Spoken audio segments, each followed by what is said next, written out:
A você que é consultor jurídico e trabalha na administração pública, eu recomendo a leitura de uma portaria específica, a portaria número 1 de 2020, emitida pelo chefe da consultoria jurídica do Ministério da Justiça.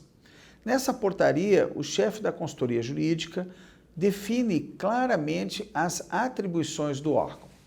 Isso é um papel muito importante do chefe da consultoria jurídica e dos órgãos jurídicos em geral. Por quê? Porque é comum que o gestor encaminhe para o órgão jurídico para ter uma análise e um parecer muitos documentos.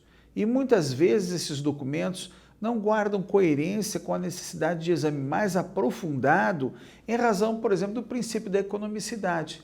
No regime da lei de licitações, nós vimos passando pelo órgão jurídico processos de R$100, R$500. E nós recomendamos há muito tempo nas nossas obras que o jurídico impusesse um valor mínimo de alçada a partir do qual o exame se justifica. Não é possível que você pague servidores, pague adequadamente o quadro de procuradores e eles sejam obrigados a ficar emitindo pareceres simplesmente porque é um caso de inexigibilidade de licitação. A jurisprudência evoluiu para afirmar que, abaixo do valor de dispensa, não é necessário nem publicar a dispensa ou a inexigibilidade, e muito menos ter exame do órgão jurídico. A Advocacia Geral da União, em coerência com o que nós aqui apresentamos a você, tem também orientação normativa a respeito.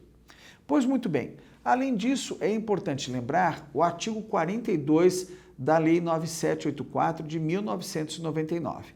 Essa lei estabelece o processo administrativo no âmbito do governo federal.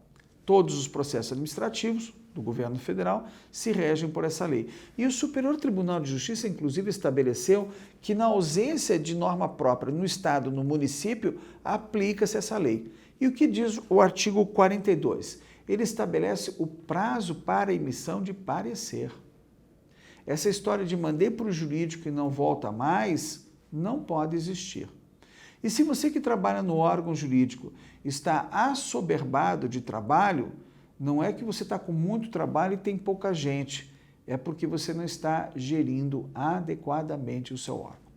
Veja só, nós que nos formamos em Direito, temos uma deficiência na nossa formação. Nós não sabemos nada sobre administração. Então, é muito comum você passar num concurso público, sentar na cadeira e ficar recebendo os processos e dando parecer. A gente não se sente importante a ponto de ser protagonista do processo de gestão. Se você recebe muitos pareceres, verifique qual é a causa. Eu me lembro muito bem de uma advogada da União que reclamou comigo que recebia muitos editais para exame. Eu falei, então padronize. E foi assim que nasceu na Advocacia Geral da União a ideia de padronizar editais e contratos. Quando trabalhei no Ministério Público emitindo parecer sobre aposentadoria, é evidente que eu tinha um texto padrão para cada uma das vantagens. Abono isso, gratificação disso. Eu tinha o texto pronto. E naquela época não tinha computador, então tinha um monte de fichinha. Se tivesse essa parcela no abono provisório, eu passava com um grampo, eu prendia com o clipe e passava para a secretária datilografar. Até um dia que eu descobri que a IBM tinha um recurso de você poder repetir o texto. Então é uma questão da gente aprender a racionalizar. Faz parte, inclusive, da nossa profissão, que não se ensina na faculdade. O Tribunal de Contas da União é categórico ao recomendar que cada órgão jurídico discipline o seu próprio trabalho em norma própria, para que crie uma barreira de proteção. Eu examino isso, não examino esse tipo de processo. Isso não é matéria jurídica ou não justifica a minha participação sendo pago pelo contribuinte para emitir um parecer numa coisa tão pequena. E muitas vezes, inclusive, agora, pela Lei 13.655, o jurídico pode ser uma instância de negociação, desde que ele seja autorizado pelo ordenador de despesas. Por exemplo, houve um dano ao erário. O jurídico pode ser encarregado de negociar o valor ou negociar o parcelamento do débito com o próprio servidor. São atribuições novas e nós não estamos preparados para isso ainda.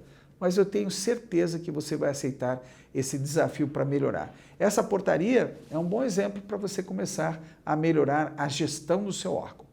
Eu sou o professor Jacobi Fernandes e produzi esse vídeo dirigido especialmente a você que é advogado e procurador e trabalha em órgão público. Se tiver alguma dúvida, nós temos um canal profissionalizado para você enviar para a gente as perguntas. É o Instituto Protege, que você também encontra na descrição desse vídeo. Continue acompanhando nossos trabalhos nas redes sociais.